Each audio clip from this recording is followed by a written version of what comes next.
प्रिया चरित्र की कथा जो भी सुनता है जीवन में सुखी हो जाता है। भगवान विष्णु ने सुनाई। दोस्तों, एक समय की बात है। भगवान विष्णु और मां लक्ष्मी क्षीर सागर में शेषनाग की शैया पर विश्राम कर रहे होते हैं। माता लक्ष्मी भगवान के चरण कमल को दबाते हुए उनसे चर्चा कर रही होती हैं। माता लक्ष्मी भगवान विष्णु से पूछती है, हे स्वामी, आज मेरे मन में एक शंका निर्माण हो रही है, कृपया आप मेरी इस शंका का निवारण कीजिए। भगवान विष्णु कहते हैं, हे प्रिय, तुम्हारे मन में जो भी शंका हो निसंकोच होकर पूछ लो। तुम्हारी हर शंका का समाधान करना मेरा कर्तव्य है। देवी लक्ष्मी कहती हैं, हे प्रभु, मैं आपसे यह जानना चाहती हूँ कि स्त्री और पुरुष के चरित्र की पहचान कैसे होती है? किन लक्षणों से पता चलता है कि स्त्री और पुरुष दोनों चरित्रवान हैं? विवाह हो जाने के पश्चात पति और पत्नी को कैसे रहना चाहिए तथा विवाह के पश्चात स्त्री और पुरुष के चरित्र की परीक्षा कैसे होती है? भगवान विष्णु मुस्कुराते हुए कहते हैं, हे देवी, आज आपने उत्तम प्रश्न किया है। आपके इस प्रश्न के उत्तर में समस्त मानव जाति का कल्याण छिपा हुआ है। एक स्त्री के चरित्र की परीक्षा उसके पतिव्रता धर्म से होती है और पुरुष के चरित्र की पहचान इस बात से होती है कि वह पराई स्त्रियों के साथ कैसा आचरण करता है। हे प्रिय, स्त्री और पुरुष का चरित्र कैसा होना चाहिए, यह रानी सुदेवा और अद्रक की प्राचीन कथा से तुम्हें ज्ञात हो जाएगा। देवी लक्ष्मी कहती हैं, हे प्रभु, यह रानी सुदेवा और अद्रक कौन थे और किस कारण से तीनों लोकों में उनकी कीर्ति फैली हुई है? कृपया आप मुझे उनकी कथा सुनाइए। भगवान विष्णु कहते हैं, हे प्रिय, अच्छा, ठीक है, आज मैं तुम्हें रानी सुदेवा और अद्रक की प्राचीन कथा सुनाता हूं। तुम इस कथा को ध्यान से पूरा सुनना। इससे तुम्हें तुम्हारे सभी प्रश्नों के उत्तर मिल जाएंगे। जो भी इस कथा का श्रवण करता है उसके समस्त पापों का नाश होता है। जो स्त्री इस कथा को सुनती है वह जीवन भर सौभाग्यशाली रहती है और जो पुरुष इस कथा का श्रवण करता है वह सब पापों से मुक्त होकर वैकुंठ लोक को चला आता है। देवी लक्ष्मी कहती हैं, हे प्रभु, आपके ऐसे वचन सुनकर इस कथा को सुनने की मेरी उत्सुकता अधिक बढ़ रही है। इसीलिए आप शीघ्रता से मुझे वह कथा सुनाइए। भगवान विष्णु कहते हैं, ठीक है देवी, अब मैं आपको वह कथा सुनाने जा रहा हूं। हे देवी, पूर्व काल की बात है। मध्य देश में एक अत्यंत शोभायुक्त नगरी थी। उस नगरी में अद्रक नाम का एक श्रेष्ठ ब्राह्मण निवास करता था। वह पाप से रहित, सत्य के मार्ग पर चलने वाला और सदैव ही ईश्वर की भक्ति में लीन रहता था। हे देवी, जो पुरुष पाप से रहित है और जिसका चित्त अपने पराय मित्र शत्रु सभी के लिए समान है, वह किसी के साथ भेदभाव नहीं करता, उसके सब पापों का नाश होता है। जो सभी के साथ समान व्यवहार करता है उसके अंदर भगवान का वास होता है। जो इस प्रकार से सत्य के मार्ग पर चलकर सभी के साथ समान व्यवहार करता है वह अपनी अनेकों पीढ़ियों का उद्धार कर देता है। जिसके अंदर सत्य होता है और जिसका स्वभाव सरल होता है वह साक्षात धर्म का ही स्वरूप होता है। इसी कारण से अद्रक को भूत और भविष्य का ज्ञान हो गया था। भगवान विष्णु कहते हैं, हे देवी, उसी अद्रक के नगर के पास दूसरा एक नगर था। उस नगर के राजा की एक पुत्री थी जो बड़ी ही सुंदर और जवान थी। वह कामदेव की पत्नी रति और इंद्र की पत्नी शची के समान अत्यंत मनमोहक रूप वाली सुंदर थी। राजा की उस पुत्री का नाम सुदेवा था। अद्रक के नगर का एक राजकुमार उस स्त्री से अपने प्राणों से भी अधिक प्रेम करता था। फिर राजकुमार ने राजा की पुत्री सुदेवा के साथ विवाह किया और बड़ी ही प्रसन्नता के साथ वह सुदेवा के साथ निवास करने लगा। फिर एक दिन राजकुमार को एक युद्ध में दूसरे राजा की सहायता करने के लिए अचानक ही बाहर देश जाना पड़ गया। जाने से पहले उस राजकुमार ने मन ही मन सोचा कि मैं अपने प्राणों से बढ़कर अपनी प्यारी पत्नी को किस स्थान पर रखूं, जिससे कोई इसका अपहरण न कर सके और इसके सतीत्व की रक्षा हो सके। राजकुमार को उसके राज्य में रहने वाले मंत्रियों तथा अन्य सेवकों पर अधिक विश्वास नहीं था। इसीलिए वह राजकुमार अपनी पत्नी की सुरक्षा को लेकर बहुत अधिक चिंता में पड़ गया। वह अपनी पत्नी को अकेले छोड़कर नहीं जाना चाहता था। इस विषय में उस राजकुमार ने बहुत देर तक विचार किया और फिर उसने सोचा कि केवल धर्मात्मा अद्रक ही मेरी पत्नी के सतीत्व की रक्षा कर सकते हैं। धर्मात्मा अद्रक की पूरे नगर में कीर्ति थी कि उनके समान महान और पुण्यात्मा संपूर्ण विश्व में दूसरा कोई नहीं है। इसीलिए वह राजकुमार अपनी रूपवान पत्नी को लेकर उस अद्रक के घर पर गए और उन्होंने अद्रक के सामने अपनी पत्नी की रक्षा करने का प्रस्ताव रखते हुए कहा, हे मित्र अद्रक, आज मैं तुम्हारे पास एक विनती लेकर आया हूँ। यदि तुम मेरी मदद करते हो तो तुम्हारे बड़े उपकार होंगे। तब वह अद्रक कहता है, हे राजकुमार, इस गरीब के घर पर आपका स्वागत है। कहिए, मैं आपकी क्या सहायता कर सकता हूँ? आपकी सहायता करना मेरा परम सौभाग्य है। आप तो सदैव ही अपनी जनता के भले के बारे में विचार करते हैं। यदि मेरे द्वारा आपका कोई कार्य सिद्ध हो सकता है तो मैं अवश्य ही करूंगा। तब राजकुमार बोलने लगा, हे मित्र अद्रक, मुझे युद्ध करने के लिए दूसरे राज्य में जाना है, इसीलिए मैं अपनी पत्नी को लेकर चिंतित हूं। मैं अपनी पत्नी को अकेले छोड़कर नहीं जा सकता, इसीलिए मैं आपके पास सहायता मांगने के लिए आया हूं। अद्रक कहता है, हे राजकुमार, आपकी पत्नी की रक्षा करने के लिए तो आपके पास सिपाही और मंत्रीगण हैं, तो फिर आप मेरे पास सहायता मांगने के लिए क्यों आए हैं? आपकी पत्नी केवल आपके राजमहल में ही सुरक्षित रह सकती है, इसीलिए आप अपनी पत्नी को वहीं पर रखें, उनकी रक्षा वहीं पर हो सकती है। राजकुमार कहता है, हे मित्र अद्रक, तुम सत्य कह रहे हो। मेरी पत्नी की रक्षा तो राजमहल में हो सकती है, किंतु उसके सतीत्व की रक्षा उस स्थान पर नहीं हो सकती। मैं बहुत सोच विचार करके आपके पास आया हूं। मैं यह अवश्य जानता हूं और मुझे पूरा विश्वास है कि मेरी पत्नी के सतीत्व की रक्षा केवल आपके पास ही हो सकती है। यदि आप मेरी पत्नी को कुछ दिनों के लिए अपने पास रखते हैं तो मैं निश्चिंत होकर युद्ध के लिए जा सकता हूं। राजकुमार की बात सुनकर अद्रक को बड़ा आश्चर्य हुआ। वह बोलने लगा, हे राजकुमार, ना तो मैं आपका पिता हूं, ना भाई हूं, ना बंधव हूं और ना आपकी पत्नी के माता पिता के कुल का हूं। फिर आप अपनी पत्नी को मेरे घर पर क्यों रखना चाहते हैं? अपनी पत्नी को मेरे घर पर रखकर आप किस प्रकार से निश्चिंत हो सकेंगे? फिर राजकुमार बोलने लगा, हे महात्मा, मैं जानता हूं कि आपके समान धर्मात्मा और जितेंद्रिय पुरुष इस संसार में दूसरा कोई नहीं है।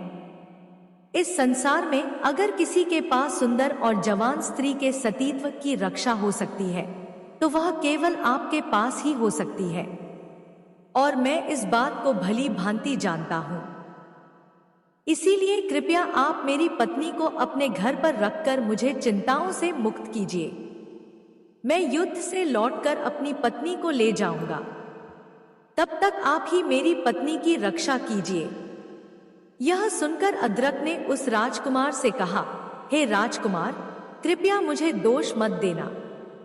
इस पृथ्वी लोक पर इस अप्सरा के समान आपकी पत्नी की रक्षा करने में कोई पुरुष कैसे समर्थ हो सकता है? हर कोई इसका उपभोग करना चाहेगा, इसीलिए कृपया आप स्वयं मुझे इसकी रक्षा का उपाय बताइए। फिर राजकुमार ने बल देते हुए कहा, हे महात्मा, मैं बहुत सोच विचार करके ही आपके पास आया हूं। यह आपके घर में ही सुरक्षित रहेगी, और यह बात मैं भली भांति जानता हूं। आपके घर में रहने पर ही इसके सतीत्व की रक्षा होगी। राजकुमार की बात सुनकर अद्रक कहने लगा, हे राजकुमार, इस नगर में बहुत से कामी पुरुष भरे पड़े हैं। यहाँ पर किसी सुंदरी स्त्री के सतीत्व की रक्षा कैसे हो सकती है? वह राजकुमार पुनः बोला, हे महात्मा, जैसे भी हो, मेरी पत्नी आपके ही पास सुरक्षित रहेगी। आप इसकी रक्षा कीजिए। अब मैं जाता हूँ, मुझे आप पर पूर्ण विश्वास है। राजकुमार के हट के आगे अद्रक कुछ ना कर सका और उसने राजकुमार की पत्नी सुदेवा को अपने पास रखने का प्रस्ताव स्वीकार कर लिया और राजकुमार से कहा, हे राजकुमार, मैं आपकी पत्नी के साथ सदा ही अनुचित बर्ताव करूंगा और उसी अवस्था में आपकी यह प्रिय पत्नी मेरे घर में सुरक्षित रहेगी। यदि मैं इसके साथ अच्छा बर्ताव करूंगा तो इस स्त्री के मन में मेरे प्रति काम भाव जागृत हो सकता है, इसीलिए मैं इसके साथ बुरा व्यवहार ही करूंगा। अन्यथा इस स्त्री की रक्षा के लिए आप ही कोई अनुकूल उपाय बताइए। हे राजकुमार, मेरे घर में केवल एक ही शैया है और इसे मेरे और मेरी पत्नी के साथ उसी शैया पर शयन करना होगा। इसके बाद भी आप अपनी पत्नी को मेरे पास रखना चाहते हैं तो इसे यहाँ पर रहने दीजिए, अन्यथा इसे यहाँ से लेकर चले जाइए। यह सुनकर उस राजकुमार ने कुछ क्षणों तक विचार किया और कहा, हे महात्मा, मुझे आपकी बात का स्वीकार है। आप मेरी पत्नी को लेकर एक ही बिस्तर पर सो सकते हैं। आपको जो उचित लगे वह कीजिए। फिर राजकुमार ने अपनी सुंदरी पत्नी से कहा, हे प्रिय, मैं जब तक लौटकर नहीं आता तुम अब इन महात्मा के घर में ही निवास करो। तुम इनके कहे अनुसार कार्य करना, तुम पर कोई दोष नहीं आएगा। यही मेरी आज्ञा है। इतना कहकर वह राजकुमार युद्ध करने के लिए उस स्थान से चले गए। राजकुमार के जाने के बाद उसकी सुंदर पत्नी सुदेवा अद्रक और उसकी पत्नी के साथ उनके घर में निवास करने लगी। अद्रक ने राजकुमार से जैसे कहा था वह वैसा ही व्यवहार राजकुमार की पत्नी के साथ करने लगा। वह अद्रक रोज अपनी पत्नी और राजकुमार की पत्नी, इन दोनों स्त्रियों के बीच में सोने लगा। उन दोनों स्त्रियों के बीच में सोने पर भी अद्रक के मन में पराई स्त्री के प्रति जरा सी भी वासना नहीं हुई। केवल उसकी पत्नी के स्पर्श से ही उसके मन में काम भोग की इच्छा होती थी। राजकुमार की पत्नी के अंगों का स्पर्श भी उस अद्रक को होता था, किंतु फिर भी उसके मन में राजकुमार की पत्नी के लिए कोई भावना जागृत नहीं हुई। उसके प्रति अद्रक के मन में वैसा ही भाव रहता था जैसे कि किसी बालक का अपने माता के प्रति होता है। वह राजकुमार की पत्नी को माता के समान मानता था। उसके शरीर के अंग अद्रक को कितनी बार भी स्पर्श करते तो भी उसके मन में काम भाव जागृत नहीं होता था। इस प्रकार से रोज वह उन दो स्त्रियों के साथ एक ही बिस्तर पर सोने लगा, लेकिन कभी भी उसने राजकुमार की पत्नी को स्पर्श नहीं किया। राजकुमार की पत्नी सुदेवा भी सच्ची पतिव्रता नारी थी। वह भी निश्चिंत होकर अद्रक और उसकी पत्नी के साथ एक ही बिस्तर पर सोने लगी। पराये पुरुष के पास सोने के बाद भी उस सुदेवा के मन में अद्रक के प्रति काम की भावना जागृत नहीं हुई। वह अद्रक को अपने भाई और पिता के समान मानती थी। सुदेवा ने अद्रक के घर में रहकर कभी कोई अनुचित व्यवहार नहीं किया। अद्रक और उसकी पत्नी के साथ सोते हुए भी सुदेवा निरंतर अपने पति के विषय में विचार करती थी। उसके मन में एक क्षण के लिए भी पराये पुरुष का विचार नहीं आया। इस प्रकार से राजकुमार का इंतजार करते हुए सुदेवा ने 6 महीने बिता दिए और फिर 6 महीने के बाद जब राजकुमार फिर से लौट कर आ गए तो उन्होंने नगर में रहने वाले लोगों को अद्रक और अपनी पत्नी के बर्ताव के बारे में पूछा। फिर लोगों ने भी अपने अपने रुचि के अनुसार उत्तर दिया। कोई राजकुमार को उनके निर्णय के लिए उनकी सराहना करते थे कि उन्होंने अपनी पत्नी को अद्रक के पास छोड़कर उचित काम किया। वहीं कुछ नौजवान लोग आश्चर्य में पड़ जाते थे और कहते थे, हे राजकुमार, आपने अपनी पत्नी को उस अद्रक को सौंप दिया, अब वह तो उसी के साथ सोता है। स्त्री और पुरुष का संसर्ग होने पर दोनों का मन शांत कैसे रह सकता है? लोगों की ऐसी कुत्सित बातें सुनकर राजकुमार को बड़ा क्रोध आ जाता है। राजकुमार के मन में अदरक के प्रति बड़ी घृणा और द्वेष आने लगता है।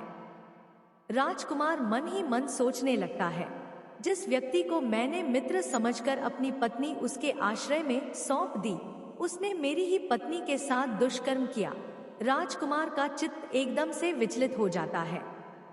वह गुस्से से आग बबूला हो जाता है और हाथ में तलवार लेकर अदरक के घर की तरफ चलने लगता है।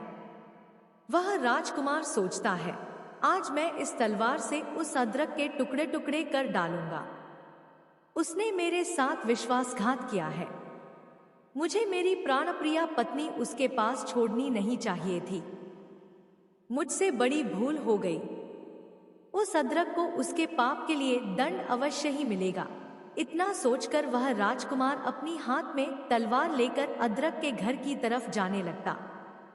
इधर अदरक ने अपने धर्म आचरण की शक्ति से लोगों की ऐसी कुत्सित चर्चा सुन ली।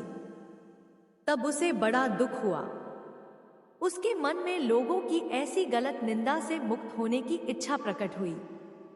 उसने इस अपमान से मुक्त होने के लिए आत्मदाह करने का निश्चय किया। अदरक ने स्वयं लकड़ी एकत्रित करके एक बहुत बड़ी चिता बनाई और उसमें आग लगा दी। वह चिता प्रज्वलित हो उठी। जैसे ही अदरक उस जलती हुई चिता में प्रवेश करने लगा, उसी समय राजकुमार अदरक के घर पर आ पहुंचे। वहां पर उन्होंने अदरक और अपनी पत्नी को देखा। राजकुमार की पत्नी का मुख प्रसन्नता से खिला हुआ था और इधर अदरक अत्यंत दुखी और शोक में डूबे हुए थे। अदरक की मानसिक स्थिति को देखकर राजकुमार ने कहा, हे भाई, मैं आपका मित्र हूं और बहुत दिनों के बाद लौटा हूं। आप मुझे बात क्यों नहीं कर रहे हैं? आपने यह चिता किस लिए जलाई है? अदरक ने कहा, हे मित्र, मैंने आपके हित के लिए आपकी आज्ञा का पालन करते हुए आपकी पत्नी की रक्षा करने का अत्यंत कठिन काम किया है, किंतु बाहर जो लोग गलत बातें कह रहे हैं, मेरी निंदा कर रहे हैं, इस कारण से मेरा सारा परिश्रम व्यर्थ सा हो गया है। मैंने आपकी पत्नी के साथ रहते हुए 6 माह बिता दिए हैं, किंतु कभी मेरे मन में पराई स्त्री के प्रति दुर्भावना जागृत नहीं हुई। किंतु जिस प्रकार से लोग मेरी निंदा कर रहे हैं, उसे मैं सहन नहीं कर सकता। इसीलिए अब मैं अग्नि में प्रवेश करूंगा।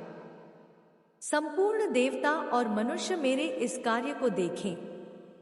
यदि मैंने राजकुमार की पत्नी के साथ गलत काम किया है, तो मेरा शरीर इस अग्नि में भस्म हो जाए। इतना कहकर वह अदरक अग्नि में प्रवेश कर गया, किंतु वह अग्नि अदरक के शरीर, वस्त्र और केश को जला नहीं सकी।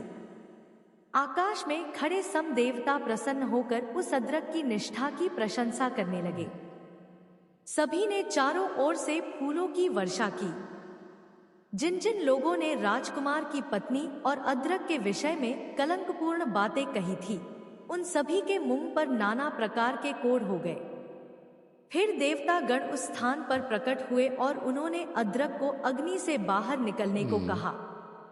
और फिर राजकुमार ने अदरक को बारंबार नमस्कार करते हुए कहा, हे मित्र, आप धन्य हैं। आपके विषय में मैंने जो जो कहा था वह सत्य है।